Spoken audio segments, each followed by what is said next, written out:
When Jacob and his family had eaten all the grain they brought from Egypt, they were hungry once more.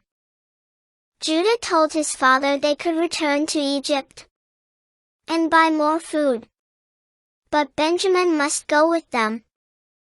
Jacob did not want to let the young man go, but in the end, with a sad heart, he said goodbye to him and his other sons.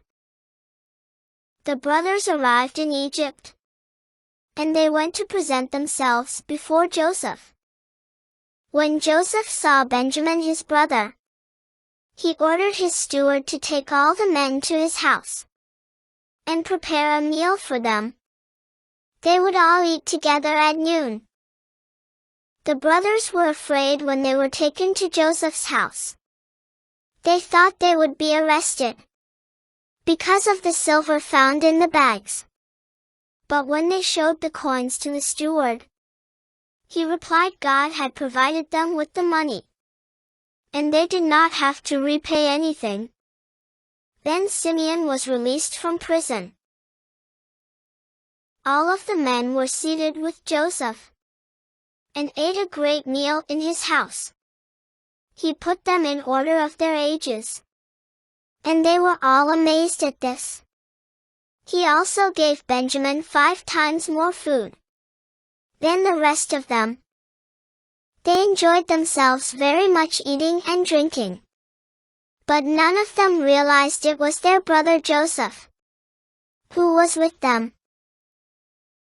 Later, Joseph told his steward to fill the men's sacks with as much food as they could carry, and put back the money they had given for the grain. Then he told him to put his silver cup into Benjamin's sack. The steward did all that Joseph told him to do. Early that morning as the brothers traveled home, Joseph sent the steward after them.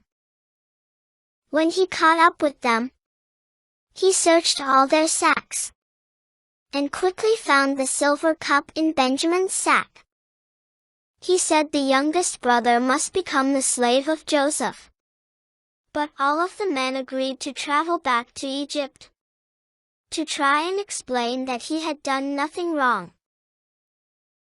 When the brothers came before Joseph, they bowed face down before him.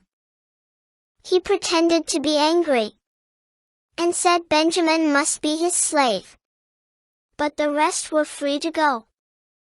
At this, Judah began to beg for his young brother's life. He offered to take his place and be Joseph's slave forever. Joseph could stand it no longer. He made all his servants leave, until only he and his brothers remained. Then he cried, and said loudly, I am Joseph your brother. The men could not believe it. It is true. Do not worry about what you did to me. Joseph continued, God has used it to save us from the famine. That is happening all over the world.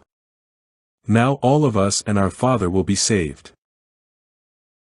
Then Joseph turned to Benjamin and threw his arms around him, and both of them cried and cried. Then Joseph hugged all his brothers and told them to return to their father and tell him to come back to Egypt, where he would give them all a place to live and be happy. So all of the brothers returned home. And at first Jacob could not believe any of it was true. But eventually he did believe them, and made his way toward Egypt.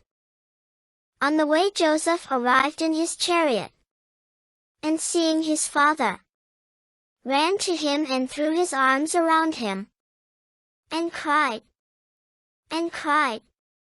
You are alive, his father gasped.